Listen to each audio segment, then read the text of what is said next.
नियुक्ति पत्र वितरण के आज के इस कार्यक्रम में मंच पर उपस्थित प्रदेश सरकार में मंत्रिमंडल के मेरे वरिष्ठ सहयोगी उप मुख्यमंत्री श्री ब्रजेश पाठक जी, जल शक्ति मंत्री श्री स्वतंत्र देव सिंह जी, पर्यटन एवं संस्कृति मंत्री श्री जयवीर सिंह जी, मत्स्य विकास, चिकित्सा एवं स्वास्थ्य परिवार कल्याण, मातृ एवं शिशु कल्याण विभाग के मंत्री श्री मयंकेश्वर शरण सिंह जी, प्रदेश के मुख्य सचिव श्री मनोज कुमार सिंह जी,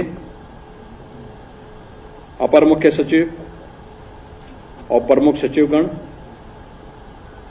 अधीनस्थ सेवा चयन आयोग के सभी अधिकारीगण, आज के इस समारोह में उपस्थित उत्तर प्रदेश शासन के हमारे सभी अन्य अधिकारी, प्रदेश के हमारे सभी उपस्थित अभिभावकगण और प्रदेश के विकास के लिए प्रतिबद्ध हमारी युवा ऊर्जा के प्रतीक मेरे युवा साथियों, आज आपको आदरणीय प्रधानमंत्री जी के संकल्पों के अनुरूप नियुक्ति पत्र वितरण का यह कार्यक्रम यहां पर आयोजित हो रहा है। मैं सबसे पहले इस पारदर्शी और निष्पक्ष चयन की प्रक्रिया के लिए अधीनस्थ सेवा चयन आयोग के अधिकारियों को हृदय से धन्यवाद देते हुए आपके चयन के लिए आपको और आपके अभिभावक को हृदय से बधाई देता हूं, अपनी शुभकामनाएं देता हूं।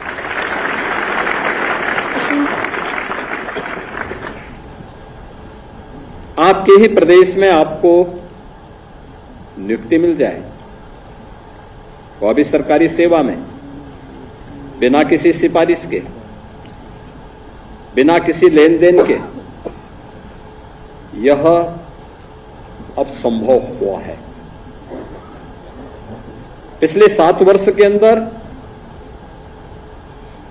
प्रदेश सरकार ने जो कदम उठाए और डबल इंजन की सरकार प्रधानमंत्री मोदी जी के नेतृत्व और उनके मार्गदर्शन में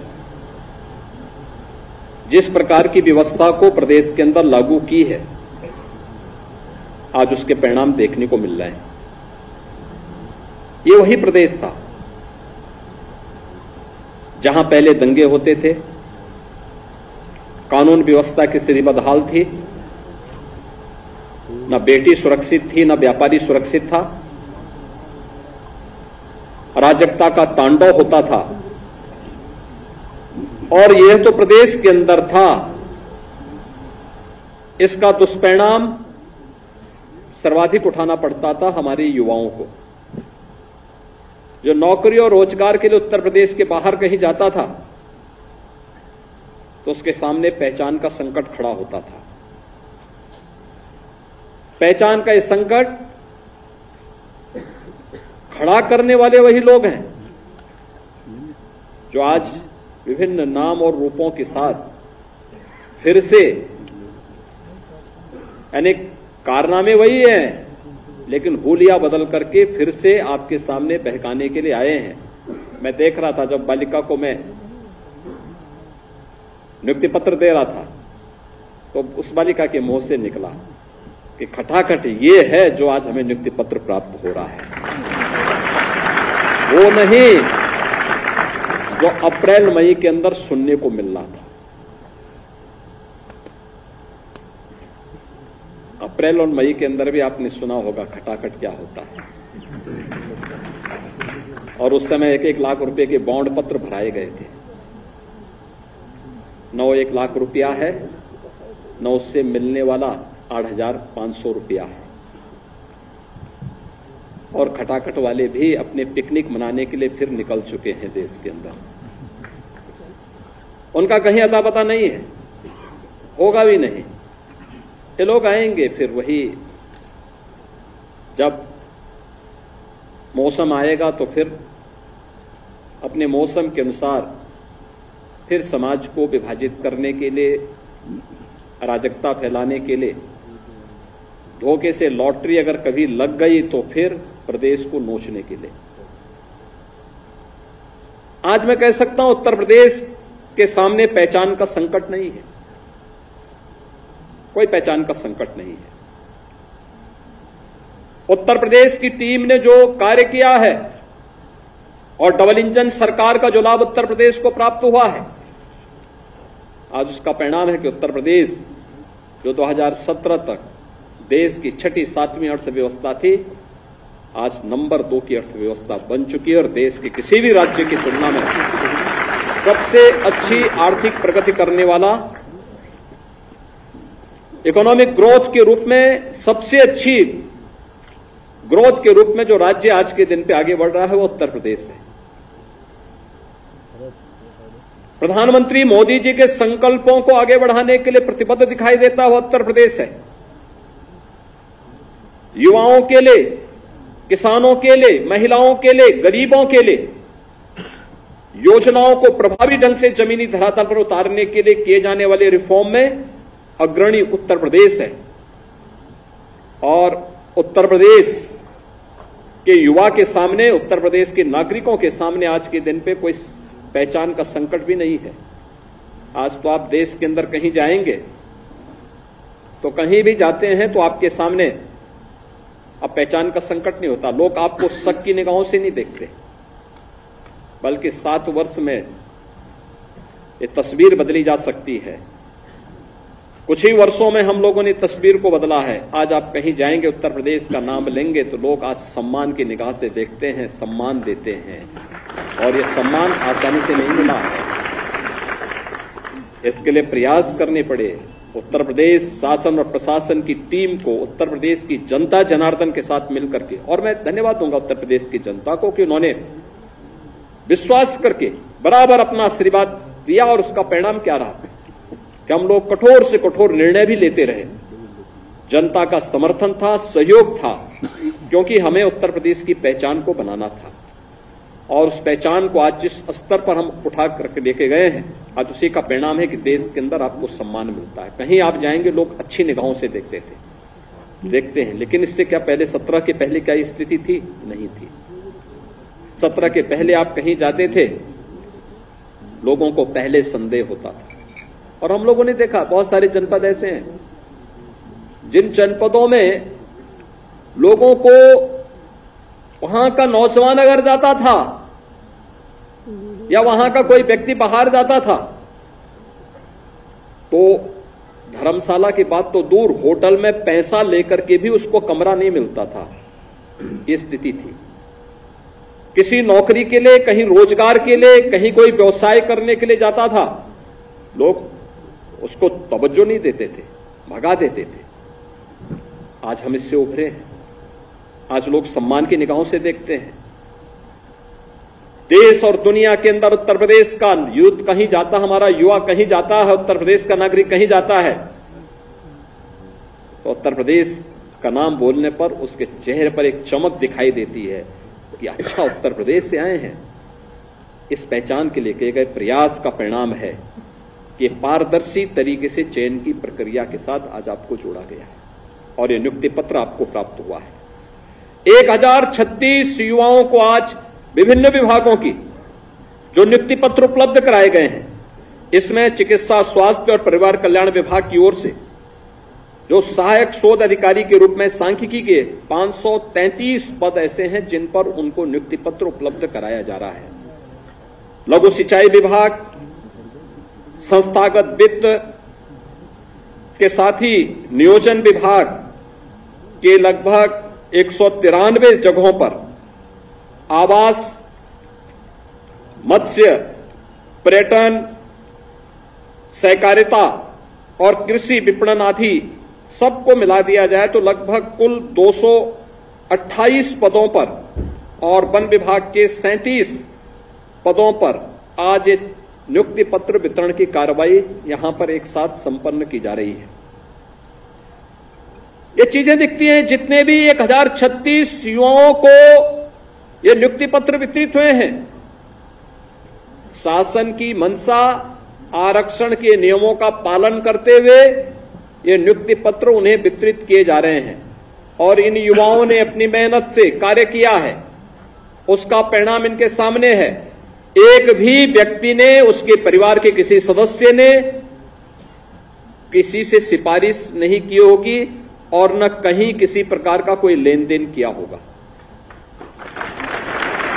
क्या 2017 के पहले ये संभव था?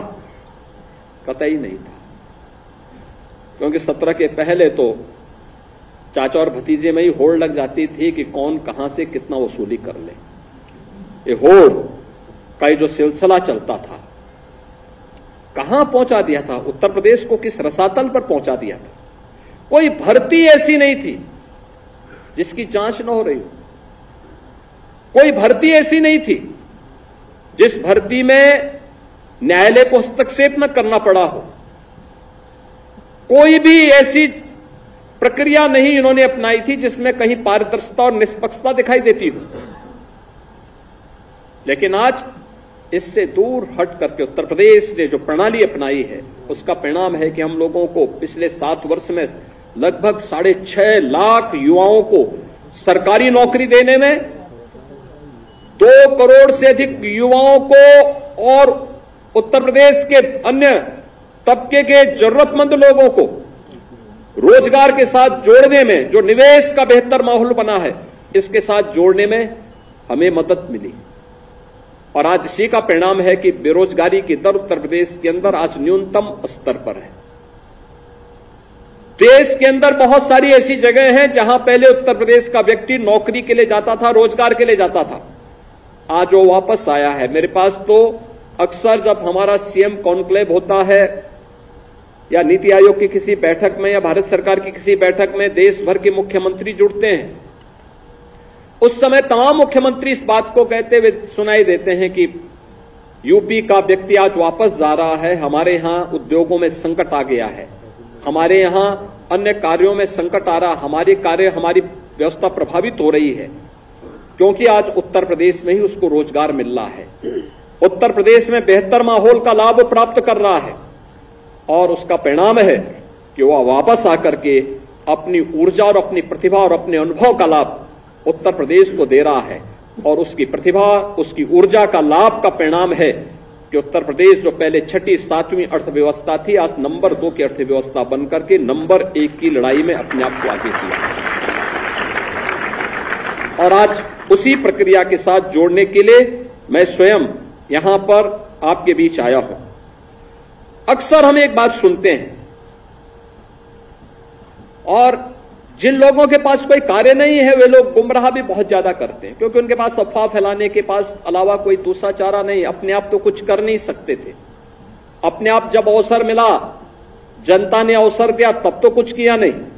लेकिन जब प्रदेश के युवाओं को नौकरी दी जा रही है, पारदर्शी तरीके से, निष्पक्ष तरीके से इन प्रक्रियाओं को आगे बढ़ाया जा रहा है, क्योंकि हम लोगों ने पहले दिन ही 2017 में यहां पर सरकार ने शपथ ग्रहण के तत्काल बाद इस बात की घोषणा की थी कि अगर किसी ने युवाओं के भविष्य के साथ खिलवाड़ किया, उत्तर प्रदेश की बेटी और व्यापारी के जीवन के साथ खिलवाड़ किया, तो याद रखना उसको हम वह सजा देंगे जो नजीर बनेगी देश और दुनिया के लिए। और तब से जीरो टॉलरेंस की नीति के तहत सरकार ने कार्य करना प्रारंभ किया। आज परिणाम क्या है? उत्तर प्रदेश इन सभी कार्यों के लिए जाना जा रहा है, हर कार्य में अग्रणी भूमिका के साथ आगे बढ़ रहा है।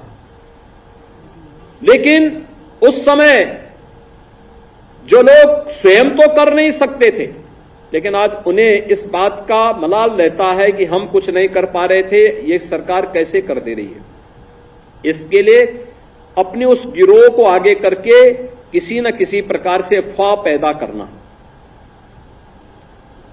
समाज में अनावश्यक रूप से एक माहौल खराब करने का प्रयास करना और उसके माध्यम से लोगों को गुमराह करने का प्रयास करके लोगों के मन में एक इस प्रकार का भाव कि कहीं ऐसा तो नहीं है जिसके कारण जो है हमारे साथ अन्याय हो।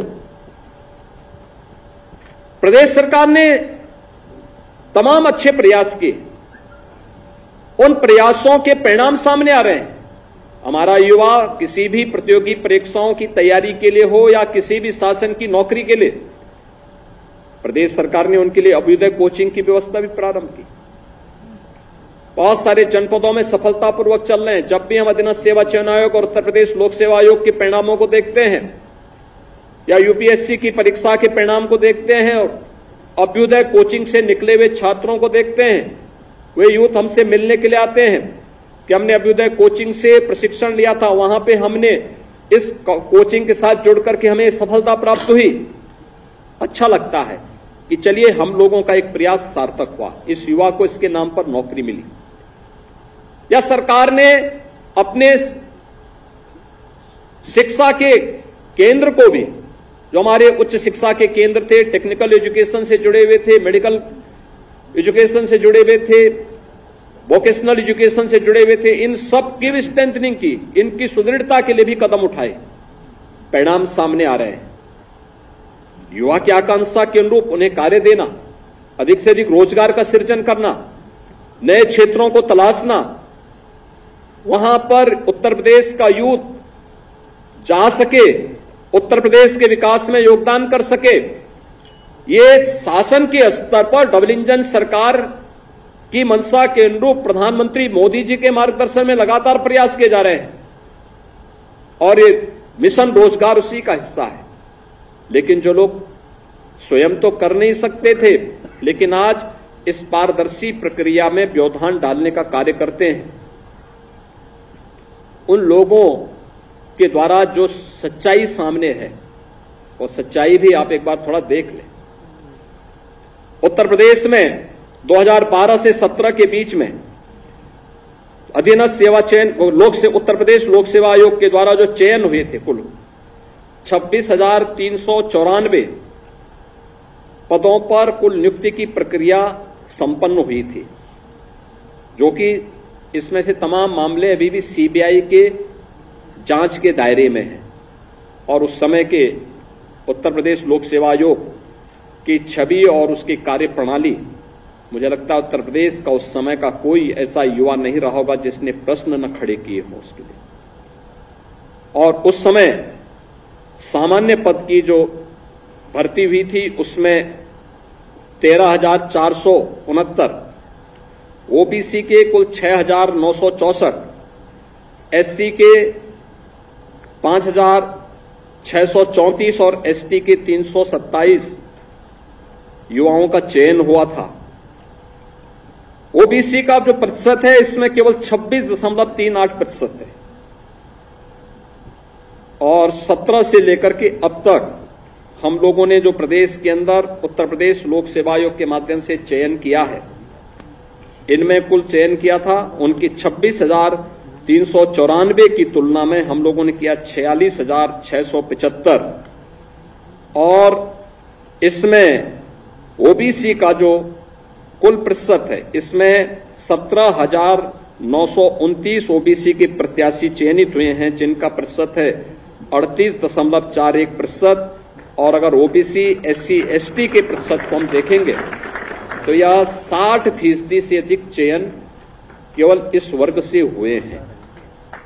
ऐसे ही अधीनस्थ सेवा चयन आयोग में भी 2012 से 17 के बीच 19,312 कुल चयन हुए थे और 17 से 24 के बीच में 42,409 से अधिक युवाओं को हम लोगों ने चयन की प्रक्रिया के साथ जोड़ करके शासन के द्वारा, संविधान के द्वारा या शासन के द्वारा निर्धारित आरक्षण की पूरी व्यवस्था का पालन करते हुए उन्हें नियुक्ति पत्र दिया है और आज वे सभी युवा प्रदेश के विकास में अपना योगदान दे रहे हैं। मेरी आप सब युवाओं से एक बात की मैं आग्रह करूंगा, आपने देखा होगा, आपने जब नियुक्ति की प्रक्रिया के साथ आप जुड़े थे, उस नियुक्ति की प्रक्रिया के साथ जुड़ते ही आपने देखा होगा किसी भी स्तर पर आपको कहीं से सिफारिश कराने की नौबत आपके सामने नहीं आई। और ऐसे ही मैं अभी आपसे अपील करूंगा कि नियुक्ति पत्र देने के लिए मैं स्वयं खड़ा होता हूं। यहां पे मेरे साथ संबंधित विभाग के मंत्रीगण आते हैं, उसके पीछे इस बात का दावा होता है कि हमने जो भी प्रक्रिया अपनाई है संबंधित बोर्ड या आयोग के माध्यम से पूरी पारदर्शिता और शुचिता का पालन करते इस प्रक्रिया को आगे बढ़ाया है। और इसलिए मैं भी आपसे इस बारे में हम लोग भी अपेक्षा रखते हैं। अगर आपकी आकांक्षा के अनुरूप आपको नियुक्ति की प्रक्रिया के साथ जोड़ करके सरकारी नौकरी मिली है, तो आप भी वहां पर जो सबसे अच्छा हो सकता है उसको परफॉर्म करने के लिए अपने आप को तैयार करें। क्योंकि अगर प्रदेश विकास करेगा, उत्तर प्रदेश विकास करेगा, विकास के नए नए सोपान को छुएगा, तो इस विकास का सीधा लाभ देश को प्राप्त होगा।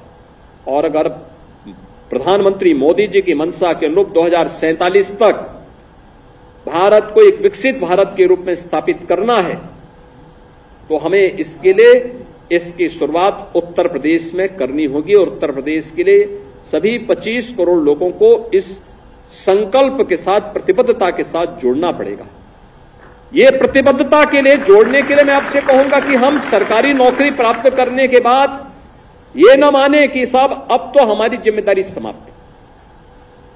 हमारे मन में एक ललक होनी चाहिए और भी अच्छा करने की, अपने स्तर पर विभाग की छवि को और बेहतर करने की। जैसे ये 533 लोग केवल चिकित्सा स्वास्थ्य विभाग में ही सांख्यिकी के पद के रूप में इनका चयन वहां पे हुआ है। अब इतनी बड़ी तैनाती स्वास्थ्य विभाग में, अकेले स्वास्थ्य विभाग में हो रही है, तो सांख्यिकी शोध अधिकारी के रूप में अक्सर होता है। मैं 2019 में अचानक मुझे एक बार स्वास्थ्य विभाग के आंकड़ों को देखने का और नेशनल हेल्थ सर्वे की रिपोर्ट को देख करके मैं देख रहा था कि भाई हमारे यहां तो बेहतर रिजल्ट है, लेकिन हमारे यहां नेशनल हेल्थ सर्वे में हमारी रिपोर्ट को बहुत गलत तरीके से प्रस्तुत किया गया। हमने इसमें क्वेरीज की, भाई आखिर क्यों, ऐसा क्यों है? तो जानकारी ये मिली कि साहब यहां से हम लोग डाटा अपलोड ही नहीं करते। डाटा का कलेक्शन करना, सही तथ्यों को फिर यहां से अपलोड कर देना। जब हम लोग फील्ड से इन चीजों को करेंगे और हमारा उनके साथ एक संवाद होगा, तो उत्तर प्रदेश ने स्वास्थ्य के क्षेत्र में जो कुछ किया है या किसी भी क्षेत्र में, मैं नियोजन विभाग के साथ ही देखता हूं, मुझे बड़ी माथापच्ची करनी पड़ती है और इस बात को लेकर करनी पड़ती है कि भाई मुझे बताओ कि भाई ये कैसे प्रोग्रेस हमारी क्या है हर एक स्तर पर। और बहुत सारे विभाग ऐसे होते हैं जो आज भी डाटा कैप्चर नहीं कर पाते।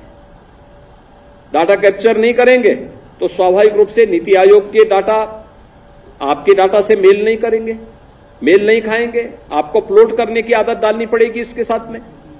और इसलिए मैं आपसे कहूंगा कि हम अपने आप को अपडेट रखें। कार्य हुआ है, लगातार कार्य हो रहा है, ये लगातार तेजी के साथ आगे बढ़ रहा है, दुनिया इसको महसूस कर रही है, लेकिन हमें भी अपने आप को इसके लिए तैयार करना होगा और अपनी जिम्मेदारी का हिस्सा मानना पड़ेगा। प्रधानमंत्री मोदी जी ने अमृत काल में पंचप्रण की बात की। पंचप्रण में नागरिक कर्तव्य एक सर्वोपरि कर्तव्य है। हम जिस क्षेत्र में हैं, अपने नागरिक के रूप में, एक अधिकारी के रूप में, एक कर्मचारी के रूप में अपने नागरिक कर्तव्यों का पालन करते हुए अपने विभाग को, शासन की छवि को बेहतर बनाते हुए अपने प्रदेश के विकास में हम सब सहभागी बनेंगे। इस विश्वास के साथ आज 1036 जिन युवाओं को ये नियुक्ति पत्र प्राप्त हो रहा है, वे अपना प्रशिक्षण बेहतर तरीके से लें। नियुक्ति की प्रक्रिया के साथ जोड़ने के साथ ही उन्हें जो सबसे उत्तम उनके जीवन का कार्यकाल होगा, इस 10 वर्ष के अंदर उन्हें अपनी नींव को सुदृढ़ करना है। तब 30-35 वर्ष का उनका सर्विस का कार्यकाल उनके लिए बहुत ही अच्छा होगा, सुखद होगा। और जब 30-35 वर्ष के बाद वे अपने सर्विस से रिटायर करेंगे, उस समय उनके सामने एक उज्जवल भविष्य की तस्वीर उनके सामने दिखनी चाहिए। ऐसा नहीं कि चयन की प्रक्रिया तो हो गई और उसके बाद वो निश्चिंत बैठ गए और वहीं से फिर लुढ़कना शुरू होता है और व्यक्ति वहीं से फिर भटकाव की स्थिति में जब आता है, तो रिटायरमेंट के पहले ही उनको घर जाने के लिए मजबूर होना पड़ता है और उस समय समाज के सामने, देश के सामने उनकी स्थिति मुंह दिखाने के लायक नहीं होती है। ऐसी कोई स्थिति ना आने पाए, ये हम जरूर ध्यान में रखेंगे। याद रखना, कितना भी कोई व्यक्ति चालाकी दिखाए, अगर वह गलत है तो गलत का पर्दाफाश एक दिन होगा जरूर। कोई दुनिया की ताकत उसको बचा नहीं सकती है, ये हम मान करके चले। और मैं फिर आपसे कहूंगा कि जितना अच्छा हो सकता है उसको अच्छे को अच्छा करने की दिशा में और भी अच्छा करने की दिशा में हमारा प्रयास होना चाहिए। विभागों के बीच में एक होड़ बननी चाहिए, एक होड़ दिखनी चाहिए। होड़ इस बात की कि हम इस विभाग में कार्य कर रहे हैं टेक्नोलॉजी का उपयोग करते हुए, हमारे यहां की आवश्यकता को ध्यान में रखते हुए। ऐसा कौन सा इनोवेशन हो सकता है जो यूपी करे, यूपी का कोई विभाग करे और फिर देश उसको अंगीकार करे। बहुत सारे ऐसे कार्य हुए हैं, बहुत सारे ऐसे कार्य हुए हैं, अभी बहुत सारे ऐसे नवाचार हैं जिस दिशा में उत्तर प्रदेश ने कदम बढ़ाए। आज देश के अंदर उसकी डिमांड है। 1 डिस्ट्रिक्ट 1 प्रोडक्ट का है, विश्वकर्मा श्रम सम्मान का है, अटल आवासीय विद्यालय का है, पंचायत सचिवालय का है, टेक होम राशन का है, ऐसे तमाम ऐसे बीसी सखी का है। एक मॉडल बने हैं ये नवाचार यूपी से प्रारंभ हुआ, आज देश उसको अंगीकार कर रहा है। विभिन्न राज्य उसको मंगाते हैं, क्या मॉडल है, उनकी टीम यहां आ रही है। मैं कल देख रहा था, कल एक राज्य की टीम आई थी यहां पे, ये देखने के लिए कि यूपी में निवेश कैसे हो रहा है, यूपी में इसके लिए क्या कदम उठाए गए हैं, कैसे कैसे इन्होंने यूपी जैसे राज्य में निवेश एक सपना था, लेकिन आज इसी उत्तर प्रदेश में 40 लाख करोड़ रुपए से अधिक के निवेश के प्रस्ताव प्राप्त होते हैं। फरवरी में प्रधानमंत्री जी ने स्वयं 10 लाख करोड़ रुपए से अधिक के निवेश के प्रस्ताव का एक साथ शिलान्यास किया और इधर चुनाव हो रहे थे, इधर लगभग 1.5 लाख करोड़ रुपए के निवेश के प्रस्ताव प्रोडक्शन के लिए अपने आप को तैयार करिए। मेरे पास इस समय लगभग 8 से 10 ऐसे बड़े बड़े उद्योगों के वो प्रस्ताव आए हैं कि साहब हम चाहते हैं कि आप वर्चुअली सही लेकिन उद्घाटन कर देते, फिजिकली आ जाते तो बहुत अच्छा होता, लेकिन वर्चुअली ही सही आप एक बार उसका उद्घाटन तो कर दीजिए। ये चीजें दिखाती है जब अच्छा किया तो उत्तर प्रदेश को लाभ मिल रहा है, लेकिन दुनिया उसको देखने के लिए आ रही है कि निवेश कैसे होता है, क्या प्रक्रिया अपनाई, क्या कर दिया ऐसी कौन सी जादू की छड़ी थी कि उत्तर प्रदेश में देश का सबसे अच्छा और सबसे ज्यादा निवेश आ रहा है। हम लोगों को भी इनोवेशन की तरफ थोड़ा ध्यान देना होगा, कुछ नयापन। ये नयापन क्या हो सकता है, आप भी कर सकते हैं, आप भी उसका हिस्सा बन सकते हैं। वो आपके नाम पर भी वो व्यवस्था जानी जा सकती है। जैसे बेसिक शिक्षा में ऑपरेशन कायाकल्प किया गया, माध्यमिक शिक्षा ने भी किया कि हम लोग परीक्षा की प्रणाली को इतना लेंथी न बनाए कि वह चला जाए, 3 महीने परीक्षा हो रही है, अगले 2 महीने में 3 महीने में फिर रिजल्ट आएगा, तो 6 महीने तो यही चला गया, फिर 2 महीने छुट्टी के हो गए तो 8 महीने बीत गए, फिर उसी में बीच में और भी कुछ तमाम, कभी बरसात आ गई, कभी सर्दी आ गई, कभी कुछ और आ गई, तो तब तो हो गए, तब तो आपने सपना साकार कर लिया, समृद्धि की सपनों को साकार तब तो हो गया। उन्होंने कहा नहीं ऐसा नहीं हो सकता, प्रदेश सरकार ने ठाना कि नहीं भाई हमें 15 दिन के अंदर परीक्षा करानी है, अगले 14 दिन के अंदर परिणाम देने हैं। आज उत्तर प्रदेश माध्यमिक शिक्षा इस कार्य को कर रही। बोर्ड की परीक्षाएं 14 दिन के अंदर पिछले सत्र में संपन्न हुई है और 14 दिन के अंदर परिणाम भी आ गए। ऐसे ही अन्य कार्यों को भी हम कर दे रहे हैं, अलग अलग विभाग के द्वारा अलग अलग कार्य किए जा रहे हैं। क्या हम इसके लिए तैयार हो सकते हैं? हमें भी तो अपने स्तर पर कुछ प्रयास करने चाहिए। आपके अपने आइडिया होंगे, समाज की अपनी आवश्यकता होगी, उसके लिए क्या हम अपने आप को तैयार कर सकते हैं? मुझे लगता है कि वह आज की आवश्यकता, हम उसके अनुरूप अपने आप को डालेंगे। इस विश्वास के साथ मैं एक बार फिर से, आज जब हम यहां पर आजादी के अमृत काल के ये दूसरे और देश की आजादी के 78वें दिवस के एक दिन पूर्व यहां पर एकत्र हुए हैं, मैं आप सबसे कहूंगा आजादी का संकल्प पंच प्रण के साथ आगे बढ़ेगा। हर घर में तिरंगा भी लहराया जा रहा है, ये भारत के आन बान और शान का प्रतीक बनना चाहिए। हमें भी इसका हिस्सा बनना चाहिए। हम लोग दुनिया के अंदर अस्थिरता को देख करके सचेत हों। अपने देश की एकता को अपने देश की समृद्धि के साथ जोड़ते हुए हमें कार्य करना होगा और इस बात के संकल्प के साथ जोड़ना पड़ेगा कि देश है तो सब कुछ है। हमारे लिए अपने देश की समृद्धि सब कुछ होनी चाहिए। जाति, मत और मजहब देश से बढ़कर के नहीं हो सकते, कभी नहीं हो सकते। और जिन लोगों ने उसको महत्व दिया है, ज्यादा महत्व दिया है, उनकी दुर्गति देख रहे हैं। उस दुर्गति की दिशा में जो लोग अस्थिरता पैदा करना चाहते हैं, कतई हम उस दुर्गति की दिशा में लोगों की साजिश को सफल न होने दें। इस संकल्प के साथ मैं आज के इस अवसर पर आप सबको एक बार चयन के लिए आपके अभिभावकों को और आप सभी को नवचयनित जितने भी हमारे 1036 युवा हैं, इन सबको मैं बधाई देता हूं और विश्वास व्यक्त करता हूं कि आपकी ऊर्जा और आपकी प्रतिभा का लाभ उत्तर प्रदेश को प्राप्त होगा और उत्तर प्रदेश की समृद्धि प्रधानमंत्री मोदी जी के विजन के अनुरूप एक ग्रोथ इंजन के रूप में भारत की $5 ट्रिलियन की इकोनॉमी को बढ़ाने और दुनिया की सबसे बड़ी अर्थव्यवस्था के रूप में भारत को स्थापित करने में सहायक होगा। आप सबके प्रति मेरी शुभकामनाएं। धन्यवाद। जय हिंद।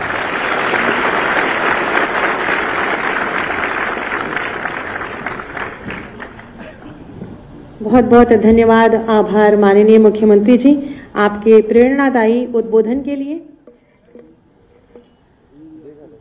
और सभी मंचासीन मंत्रीगणों